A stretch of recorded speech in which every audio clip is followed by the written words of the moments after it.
अगर भगवान तक पहुंचने के लिए सिर्फ एक ही नाम काफी है, तो फिर इतने सारे नाम क्यों हैं? और अगर सारे नाम सही हैं, तो फिर साधना में लोग भटक क्यों जाते हैं? क्यों शास्त्र एक ही नाम को जपने पर जोर देते हैं?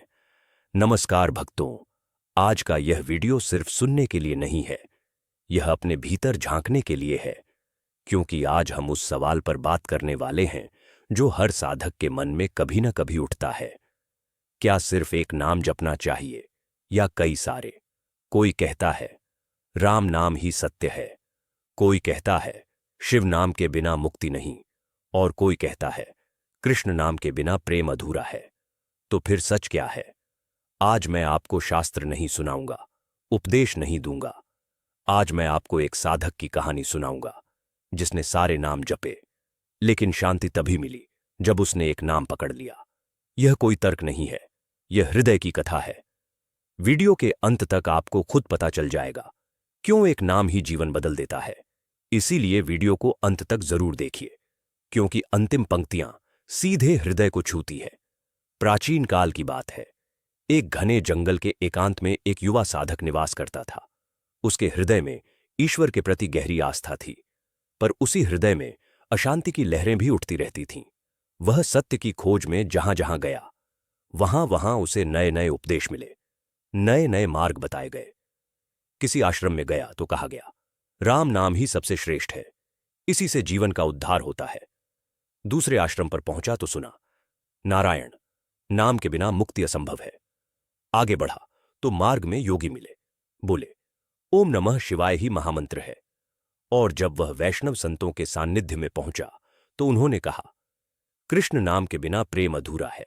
साधक सुनता रहा, पर उसके भीतर प्रश्न और गहरे उतरते चले गए।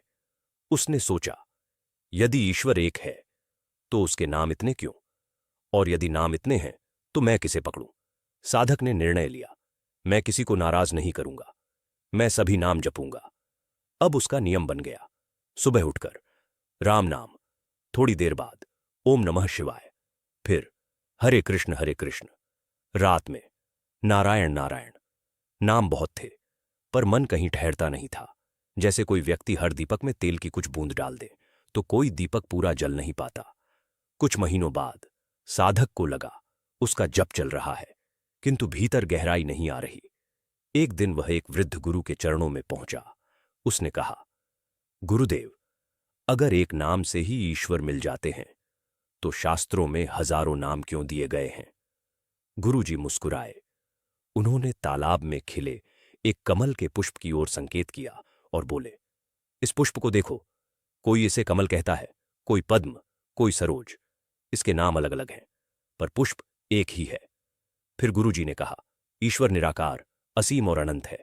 एक नाम उस अनंत को बांध नहीं सकता, इसलिए नाम बने ताकि हर मन, हर स्वभाव अपने भाव से ईश्वर को पुकार सके।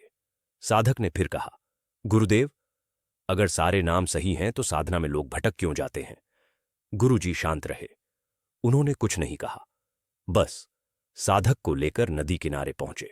नदी तेज बह रही थी। गुरुजी बोले अगर तुम इस नदी को पार करना चाहते हो तो क्या तुम हर 100 कदम पर नाव बदलते रहोगे, या तुम एक नाव को चुनोगे?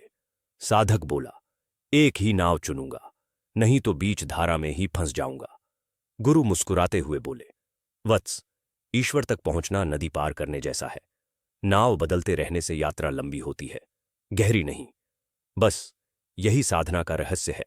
सारे नाम सही हैं, पर बार बार नाम बदलना मन को स्थिर नहीं होने देता।